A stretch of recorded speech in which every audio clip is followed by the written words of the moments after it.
hadir pada kesempatan kali ini. Jadi sebenarnya pada kesempatan kali ini ada 3 kegiatan sekaligus, tapi dirangkum dalam satu kegiatan. Jadi yang pertama ini saya ada tugas aksi nyata, memang diseminasi untuk melakukan aksi nyata tentang materi budaya positif ya sebagai calon guru penggerak. Kemudian yang kedua itu terkait dengan PMM juga, ada di situ sekaligus dengan memperkenalkan komunitas belajar yang sudah saya buat di PMM, namanya KKG SDN 1 Mandati 1. Mengingat kegiatan di sini seringkali kita membuat sebuah kegiatan-kegiatan secara mandiri sebagai guru, sebagai penggerak komunitas, sebagai calon guru penggerak juga, kita membuat sebuah komunitas praktisi, memfasilitasi rekan-rekan guru untuk saling berdiskusi dan bertukar pikiran, entah itu terkait tentang kurikulum merdeka maupun tentang hal-hal yang terkait dengan pembelajaran di kelas maupun di sekolah, seperti itu. Hari ini adalah kegiatan pertama untuk komunitas belajar KKG SDN 1 Mandati 1 setelah resmi komunitas ini terdaftar di PMM. Mungkin rekan-rekan yang masih belum bergabung silahkan bergabung tadi di link yang sudah saya bagikan. Selanjutnya saya akan melakukan diseminasi mengenai budaya positif. Jadi budaya positif ini bagaimana kita menciptakan lingkungan yang positif di lingkungan sekolah maupun di lingkungan kelas. Kayaknya tadi juga sempat disinggung juga oleh kepala sekolah bagaimana kita tidak hanya mengikuti mau kita sebagai guru saja, bagaimana kita juga memahami siswa kita agar apa yang mereka pilih, apa yang mereka lakukan juga ada kontribusi, memang ada dorongan dalam dirinya, dan ini terkait dengan budaya positif. Nah, ini kebetulan budaya positif ini ada beberapa poin. Poin pertama yang harus kita pahami, jadi ada namanya perubahan paradigma belajar. Ini saya rasa sangat penting karena saya mendapatkannya di CGP, saya ingin menularkannya kepada rekan-rekan sekalian. Kemudian ada disiplin positif, ada motivasi perilaku manusia, ada kebutuhan dasar manusia, posisi kontrol restitusi, keyakinan kelas, dan segitiga restitusi. Mungkin Bapak Ibu sekalian di sini ada beberapa hal istilah yang ada di sini sudah tidak asing lagi, atau bahkan mungkin ada beberapa istilah-istilah yang mungkin baru pertama kali didengar. Tetapi saya tekankan di sini, ini hanya istilah. Saya yakin bahwa Bapak Ibu selama di kelas ataupun di sekolah ini sebenarnya sudah bukan hal yang baru lagi. Secara tidak sadar kita sudah melakukannya. Baik, ini untuk pengantar pertama. Saya ingin Bapak Ibu mencobalah ini sedikit mengilustrasikan bagaimana misalnya nih Bapak Ibu punya sesuatu yang sangat berharga dan ingin sekali menyimpannya, merahasiakannya, dan tidak ingin ada orang tahu. Bapak Ibu menyimpannya, barang yang berharga dan ingin dirahasiakan ini ke dalam kepalan tangannya. Saya ingin Bapak Ibu berandai-andai, apa yang akan Bapak Ibu lakukan jika ada orang yang meminta Bapak Ibu untuk membuka genggamannya? Kira-kira Bapak Ibu mau tidak? Tidak mau. Tidak mau ya. Ini yang digenggam nih hal yang sangat berharga dan tidak ingin orang lain tahu. Kira-kira kalau ada yang memintanya, Bapak Ibu mau tidak membukanya? Tidak ya? Tidak serta-merta. Tidak serta. Tapi komunikasi dulu supaya kita bisa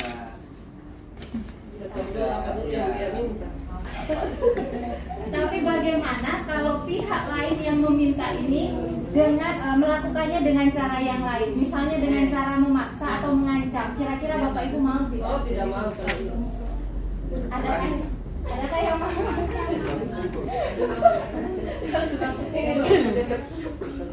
Tapi bagaimana kalau sebaliknya? Bukan dengan cara mengancam, bukan cara juga mengancam dengan sangat keras atau bagaimana, tapi diberi iming-iming. Misalnya dikasih uang yang mungkin nilainya itu lebih besar dari apa yang kita genggam ini. Tidak mau juga. Kira-kira Bapak Ibu mau Kalau saya langsung mau tidak mau juga, Bu. Dia banyak tergantung ya. Berarti ada kemungkinan ya. Berarti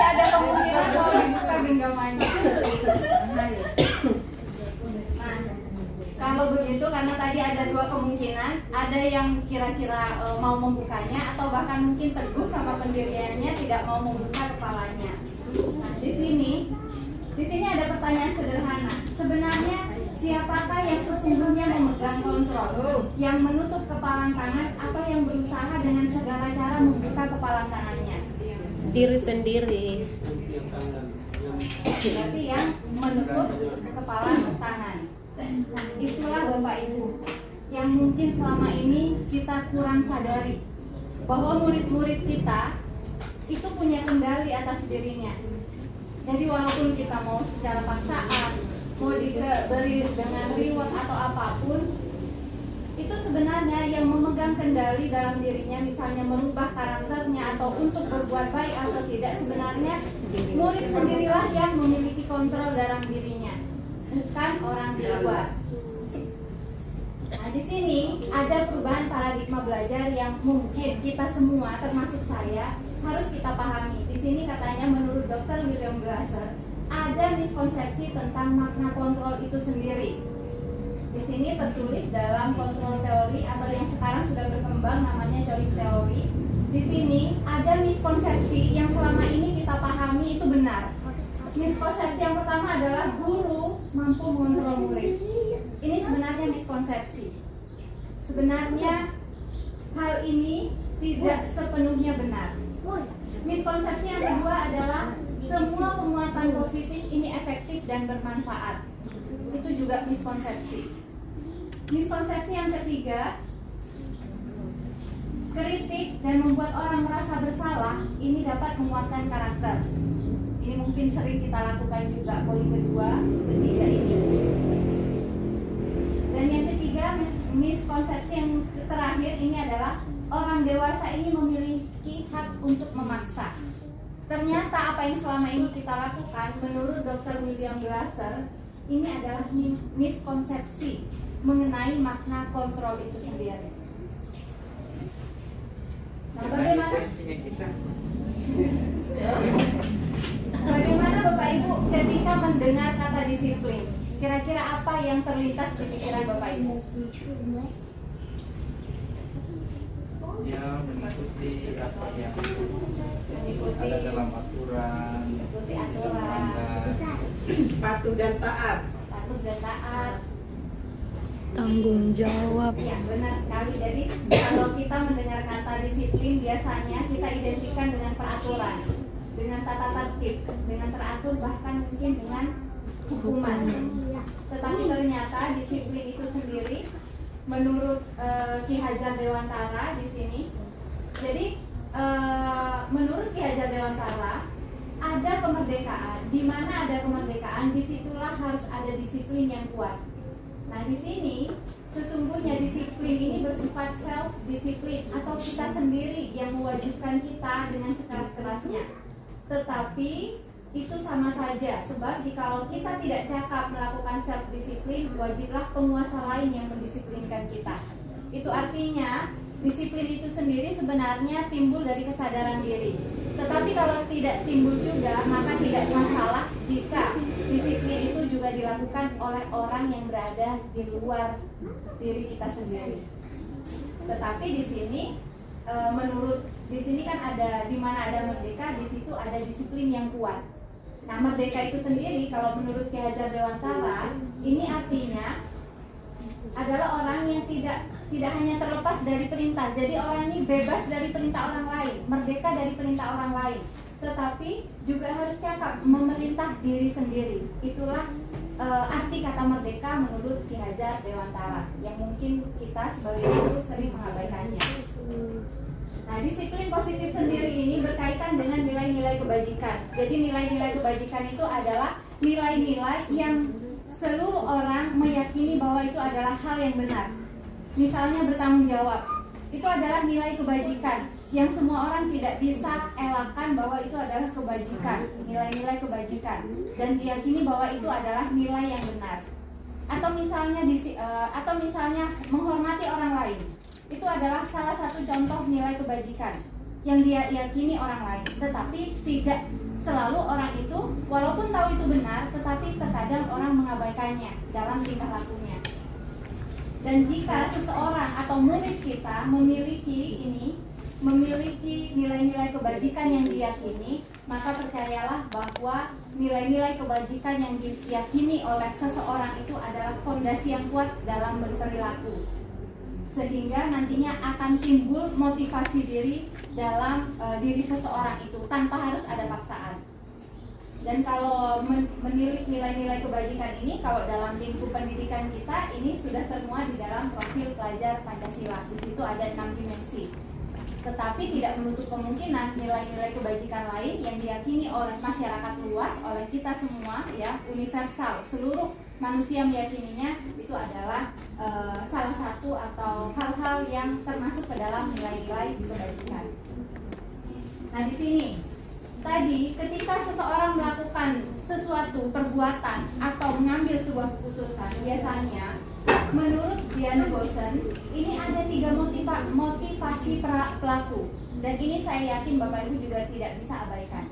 Jadi seseorang biasanya mau menuruti peraturan atau mau melakukan sesuatu yang baik, itu biasanya didasari ini oleh salah satu dari ketiga motivasi ini. Yang pertama mungkin menghindari ketidaknyamanan atau menghindari hukuman. Contoh kecilnya saja mungkin saat kita ada operasi helm gitu ya. Itu terkadang orang sebenarnya tidak mau pakai helm, tapi karena di situ ada hukuman, kalau tidak memakainya maka orang melakukan peraturan tersebut.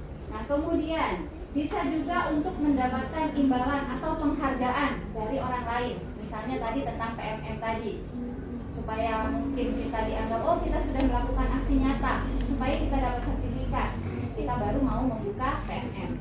Tetapi kedua motivasi perilaku manusia ini kan didasari oleh faktor dari luar, ya.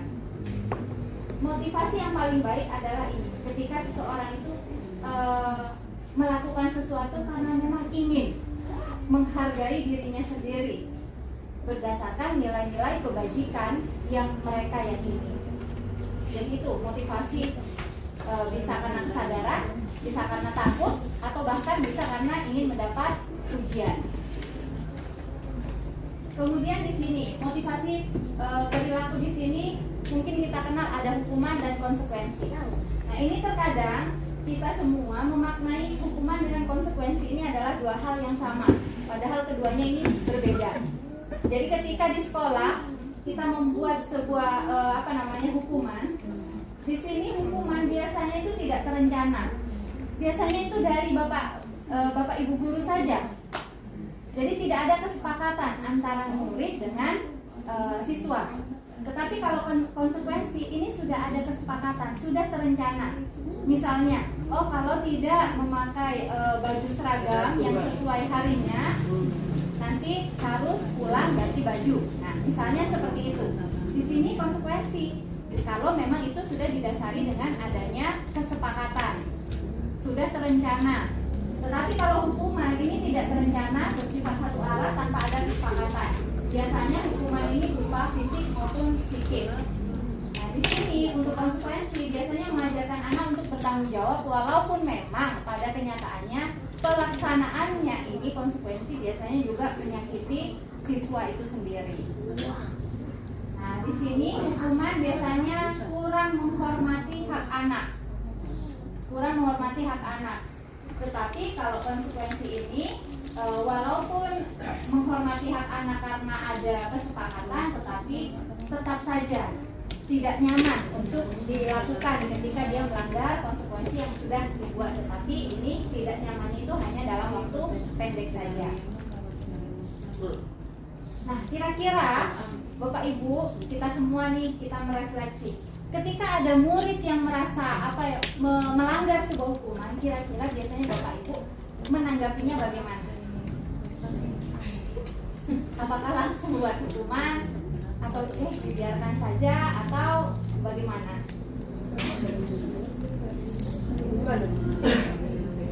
Ini untuk saya juga sebenarnya. Kalau saya biasanya kadang hukuman, teguran itu teguran tetapi tidak ada konsekuensi atau bagaimana? Tidak ada ya.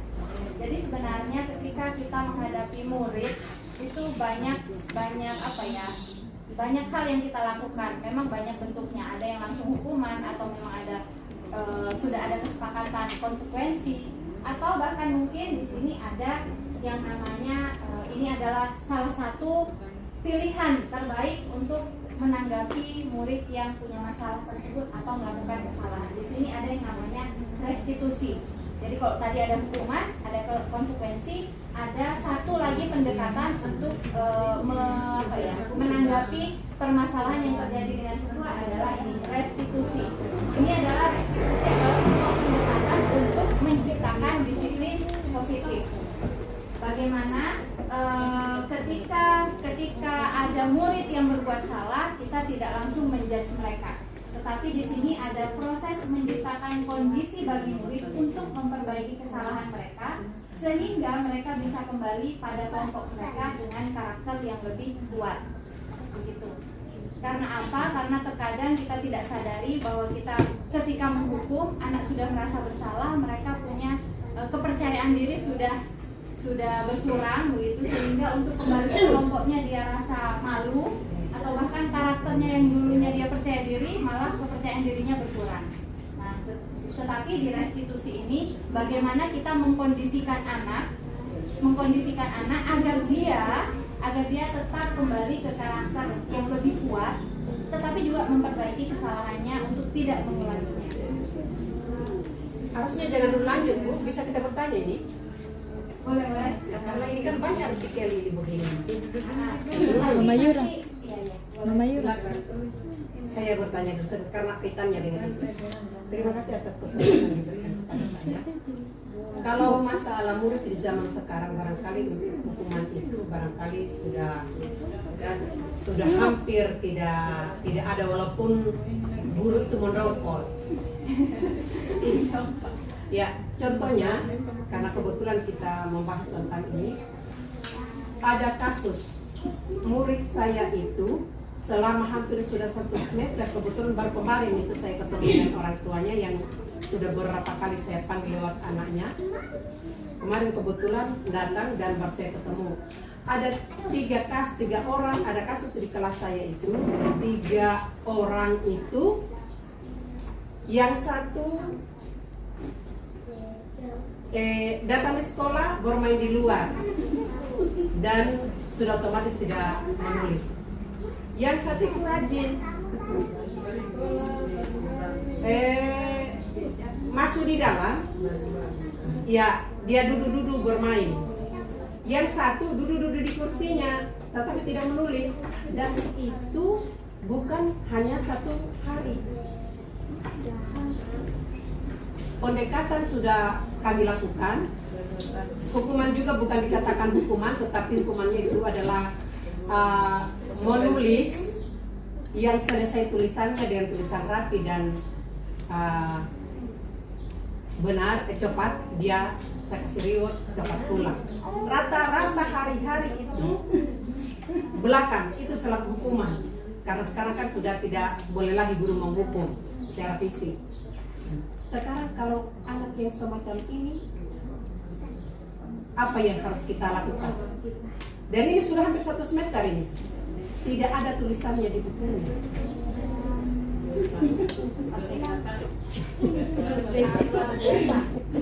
Ya mungkin itu juga banyak ditemui juga di kelas-kelas lain juga, banyak kasus-kasus, tapi mungkin saya tidak akan menjawab langsung sekarang. Saya ingin menjelaskan sedikit karena restitusi itu ada beberapa strateginya, kemudian ada juga penjelasan mengenai 5 posisi kontrol sebagai guru yang mudah-mudahan itu bisa membantu untuk menyelesaikan masalahnya. Sebentar kali saya. Jadi kalau di sini untuk restitusi sendiri, ini sebenarnya proses kolaboratif untuk mengajari murid dan mencari solusi dari masalahnya. Jadi untuk restitusi ketika menghadapi anak yang bermasalah itu, kita tidak langsung melakukan tindakan, tetapi kita secara bersama-sama dengan murid, secara kolaboratif mencari solusi dari masalah tersebut. Kemudian membantu murid sebagai guru, membantu murid berpikir sebenarnya orang ini mau menjadi seperti apa sih yang mereka inginkan. Jadi melalui pendekatan halus. Sebenarnya nak, kamu mau jadi apa? Maksudnya mau menjadi seperti orang yang seperti apa sih? Itu pendekatan kedua. Dan yang ketiga, bisa menggiring opini anak itu. Seharusnya bagaimana kita memperlakukan orang lain dengan benar itu bagaimana? Nah, ini hanya secara umum saja. Tetapi konteksnya itu kan banyak masalah yang terjadi, tetapi tidak bisa kita selesaikan masalah itu dengan salah satu cara yang sama begitu. Jadi kalau restitusi sendiri ini, bagaimana guru ini mendorong bahwa mengajak murid berdiskusi dengan cara baik, mencari solusi dari masalahnya. Yang kedua, membantu murid menggiring opininya. Sebenarnya dia pengen menjadi orang seperti apa sih? Kemudian menggiring opininya juga, kira-kira untuk memperlakukan orang dengan baik itu seperti apa? Jadi bukan guru yang bilang kamu seharusnya begini, tidak, tetapi kita menggiring opini, menggiring pemikiran siswa ini dan mengajaknya berdiskusi secara bersama-sama. Mungkin ini hanya kayak wah teori saja nih, tapi mudah-mudahan nanti ada gambaran sedikit setelah saya menyelesaikan ini. Jadi sebenarnya pada umumnya apa yang dilakukan kita sebagai manusia, bahkan juga murid-murid kita itu sebenarnya ada alasannya. Dan ini terkait juga dengan kebutuhan dasar manusia. Mungkin ada kebutuhan-kebutuhan dasar yang tidak terpenuhi, makanya si anak ini melakukan sebuah kesalahan atau menyimpang dari perilaku yang seharusnya. Jadi kebutuhan dasar manusia ini ada 5. Yang pertama adalah bertahan hidup. Ini sudah kebutuhan yang paling utama. Yang kedua, butuh penguasaan, jadi ingin diakui keberadaannya. Kemudian adanya kasih sayang dan rasa diterima. Ini juga. Kemudian kesenangan. Mungkin salah satu tadi, murid-murid tadi dia butuh kesenangan mungkin, atau bahkan mungkin butuh kebebasan. Makanya dia melakukan hal yang menyimpang seperti itu. Jadi apapun yang dilakukan oleh manusia itu tentunya ada alasannya. Mungkin saja ada salah satu kebutuhan dasarnya yang tidak terpenuhi. Dan kita harus mencari tahu itu. Nah di sini menurut Dr. William Glasser di dalam teori kontrolnya, sebenarnya seorang guru ini ya ada 5 posisi kontrol yang diterapkan oleh seorang guru, yang bisa diterapkan oleh seorang guru, orang tua atau atasan dalam melakukan kontrol. Dan ini kembali lagi bagaimana kita memposisikan kira-kira, karena apa? Setiap individu yang diberi perlakuan itu terkadang berbeda-beda. Mungkin ada anak yang harus dikerasin itu baru dia mau, tetapi ada anak yang dikerasin malah dia tidak mau, malah dia putus asa dan sudah tidak mau lagi begitu. Jadi tergantung lagi bagaimana kita menyikapinya. Tetapi menurut Dr. William Glasser ini ada 5 posisi kontrol yang bisa kita terapkan. Yang pertama itu adalah sebagai penghukum. Jadi ketika anak membuat kesalahan, kita bisa memposisikan diri kita ini sebagai penghukum. Jujurnya di ending tuh, jujurnya di akhir. Dan ini biasanya negatifnya itu anak yang diberi hukuman cenderung takut. Kedua, dia malah karakternya luntur, hilang. Karena apa yang dia yakini bukan yang dia yakini lagi, motivasi bukan motivasi internalnya lagi, tetapi dia lebih karena takut saja. Kalau kita memposisikan diri sebagai penghukum, atau bahkan mungkin kita memposisikan diri sebagai orang yang pembuat merasa bersalah. Oke, pembuat merasa bersalah ini mungkin kita sering lakukan. Misalnya di kelas itu, misalnya begini. Misalnya guru memposisikan diri sebagai pembuat merasa bersalah. Jadi misalnya ini membuat merasa bersalah itu misalnya begini. Kasihan orang tuamu, kenapa kamu melakukan ini? Kamu tidak kasihan orang tuamu bekerja begini, tetapi kamu malah bikin masalah di sini. Kamu buat kekacauan di sini. Bagaimana perasaan orang tuamu? Misalnya begitu. Kita melakukan pendekatan-pendekatan inginnya membuat siswa ini merasa bersalah. Tetapi ternyata hal itu menurut Dr. William Glasser ini kurang baik bagi psikologis anak. Karena apa? Ketika anak sudah merasa bersalah, dia itu cenderung merasa tidak pantas lagi. Merasa tidak pantas lagi untuk berkembang, merasa bersalah kepada orang-orang di sekitarnya, merasa tidak pantas lagi untuk berada di kelompoknya, sehingga membuat si anak ini kurang percaya diri lagi. Itu menurut teori kontrol Dr. William Glasser. Kedua, memposisikan diri sebagai teman. Biasanya kita akrab dengan murid, memposisikan apapun yang mereka lakukan, kita berusaha pendekatan secara secara pribadi, memposisikan diri sebagai murid supaya murid itu terbuka. Tetapi katanya Dr. William Glasser, ini ada kemungkinan yang akan terjadi.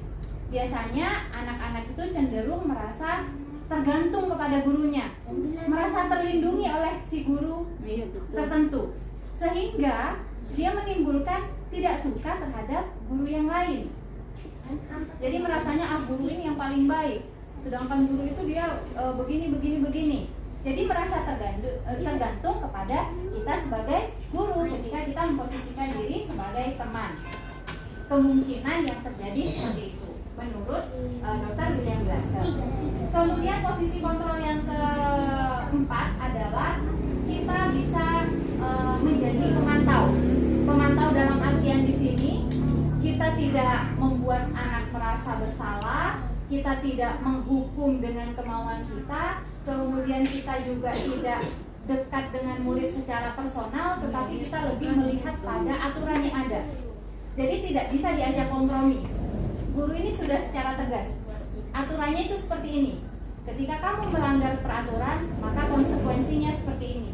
Dan guru ini sudah tidak bisa diajak kompromi lagi. Karena apa? Karena yang ada di pikiran dia adalah peraturan yang berlaku, dan itu yang seharusnya terjadi.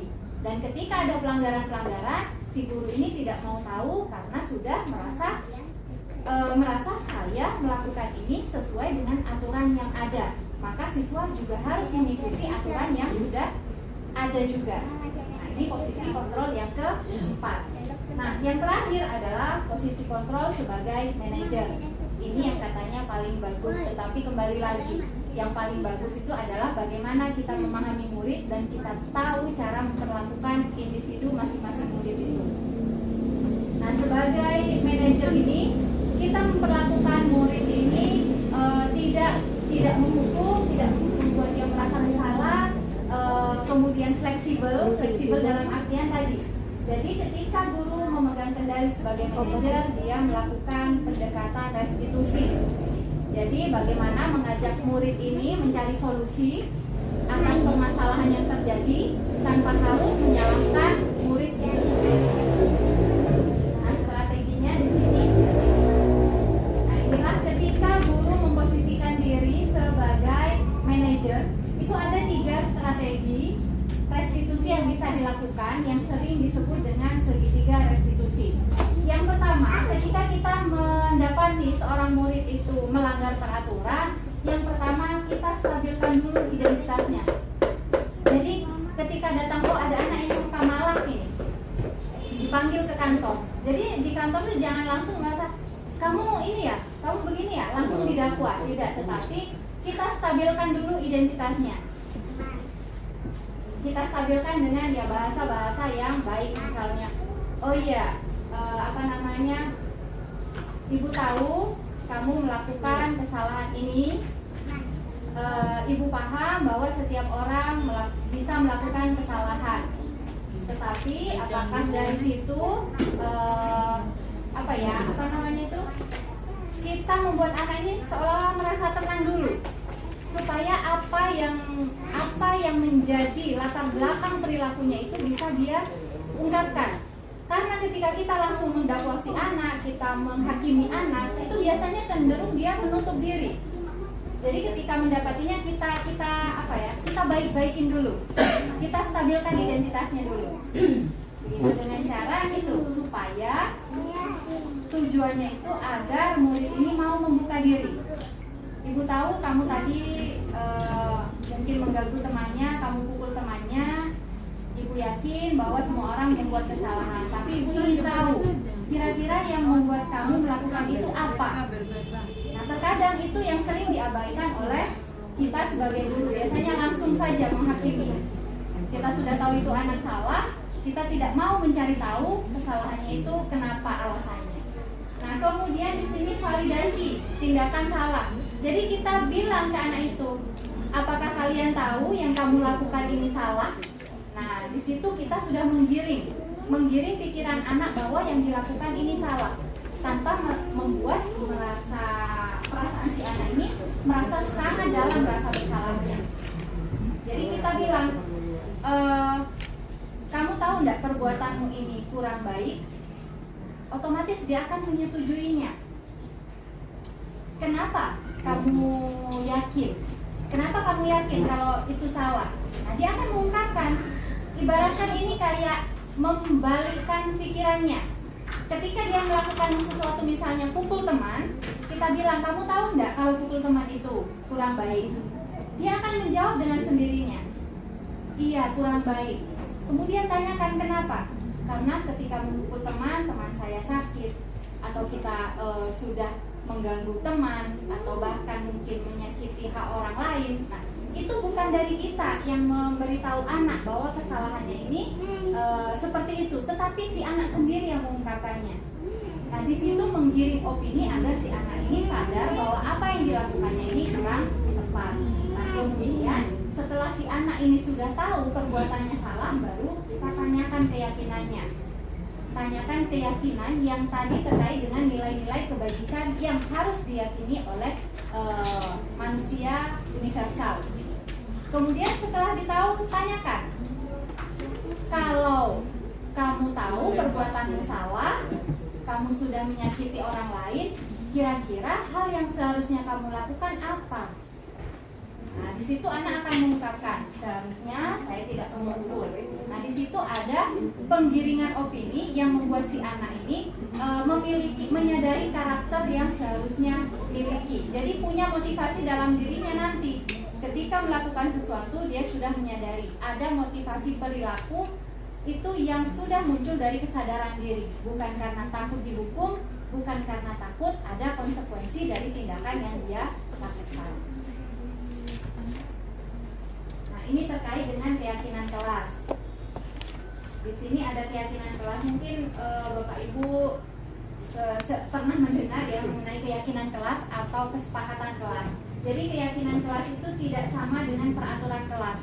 Kalau yang selama ini kita tulis, biasanya kan ada peraturan kelas, itu kan secara spesifik, kemudian secara detail peraturannya ada. Tetapi kalau keyakinan kelas ini terkait dengan nilai-nilai kebajikan saja.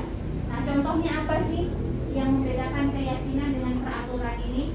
Jadi peraturan dengan keyakinan itu sangat berbeda. Contohnya dalam kehidupan sehari-hari, misalnya orang anjuran atau penggunaan helm dan juga penggunaan masker ini sebenarnya adalah peraturan. Misalnya ketika di jalan kita harus pakai helm, atau ketika kita berada di tempat umum kita harus pakai masker. Nah, ini peraturan yang semua orang sadari itu. Dan biasanya orang ini tidak menyadari bahwa apa yang dilakukan ini ada nilai-nilai kebaikan yang ada di dalamnya. Biasanya mereka hanya tahu, ini peraturan, saya takut dihukum, takut ada konsekuensi ketika saya tidak mematuhi peraturan ini. Nah, di sini nilai-nilai kebaikan atau nilai-nilai kebajikan yang tidak disadari adalah penggunaan masker ini terkait dengan nilai keselamatan. Kemudian pemakaian masker ini dia terkait dengan nilai kesehatan. Dan inilah yang disebut dengan keyakinan. Kalau tadi wajib menggunakan helm itu peraturan, tetapi nilai-nilai keselamatan atau nilai kesehatan ini adalah sebuah keyakinan. Dan itu contoh secara secara umum dalam lingkungan sekitar. Nah, di sini dijelaskan bahwa keyakinan kelas ini menekankan pada keyakinan seseorang akan lebih motivasi dalam dirinya. Jadi motivasi untuk melakukan sesuatu, bisa lebih tergerak dan juga bersemangat untuk menjalankan keyakinannya ini muncul dari dalam dirinya. daripada hanya mengikuti serangkaian peraturan tertulis tanpa makna. Jadi siswa ini dibuatkan keyakinan kelas atau kesepakatan kelas itu tujuannya agar dia menyadari secara sadar peraturan itu dibuat atau keyakinan itu dibuat untuk kebaikan dirinya, bukan peraturan yang hanya tertulis saja dan siswa itu tidak memahami maksud dan maknanya. Nah, ini contoh keyakinan kelas misalnya untuk kelas 1. Setiap anggota kelas perlu belajar. Ini kan seperti sangat luas lingkupnya. Perlu senang, perlu melakukan tugas, perlu saling menghargai, rasa aman. Nah, ini berbeda dengan peraturan yang biasanya kita buat. Biasanya kalau peraturan kan dibuat spesifik, datang tepat waktu, atau harus mendengarkan guru ketika menjelaskan. Tidak boleh ribut misalnya di kelas, misalnya seperti itu kan spesifik, itu namanya peraturan. Tetapi kalau keyakinan itu lebih diringkas lagi. Misalnya ketiga hal tadi bisa kita di sini. Kita perlu belajar. Nah, ini kan sudah termasuk tadi dengan peraturan kalau di kelas tidak boleh ribut. Masuk juga di sini saling menghargai. Seperti itu. Jadi ini lebih fleksibel nanti keyakinan kelasnya. Nah, ini untuk kelas 5 misalnya selalu bersikap positif. Misalnya siswa ini dia suka maki-maki temannya, atau dia mengganggu teman, atau biasanya korek-korek temannya. Nah, itu kan sudah bertentangan dengan keyakinan yang pertama ini, yang seharusnya bersikap positif. Kalau kita membuat peraturan, bisa jadi itu berapa halaman yang akan kita buat. Tetapi kalau keyakinan kelas ini akan lebih ringkas, tetapi dia ada makna di dalamnya. Dan ini mungkin bisa nanti rekan-rekan juga membuat keyakinan kelas agar kita juga lebih mudah ketika misalnya mau memberi bimbingan kepada murid. Nah, untuk pembentukan ini tadi sebenarnya keyakinan kelas itu dibuat bukan guru yang menentukan, tetapi ada curah pendapat antara guru dengan siswa. Bisa diambil dari peraturan-peraturan yang ditulis, kemudian guru menggiring siswa atau bersamai siswa itu untuk membuat atau meringkas dalam bentuk nilai-nilai kebajikan sehingga terbentuk keyakinan kelas atau keyakinan sekolah. Nah, kalau ini prosedurnya sepertinya ini hanya teknik saja, jadi mempersilahkan. Jadi peraturan yang sudah ada di sekolah itu kita tulis semuanya, kemudian diringkas.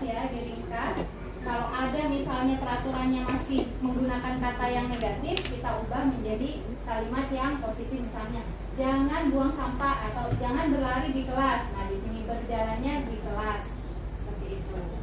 Jadi ada dibalik lah. Kalau ada kalimat negatif dibuat atau diubah menjadi kalimat positif. Nah, peraturan-peraturan yang banyak itu barulah diringkas, barulah di sini dibuat dalam satu payung nilai-nilai kebajikan.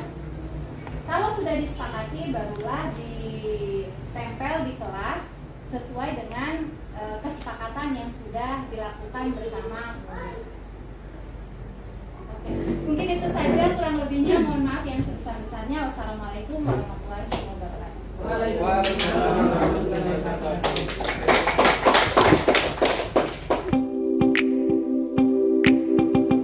Baik, sebelum kita mulai belajar, karena kemarin itu Ibu sempat meresahkan begitulah ya kondisi kelas kita, sering terjadi pelanggaran-pelanggaran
Sikap positif. Sikap positif.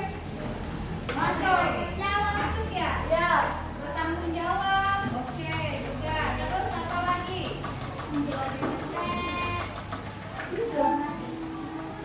Bertanggung jawab juga masuk ya? Iya. Oke, berarti tidak boleh main di kelas.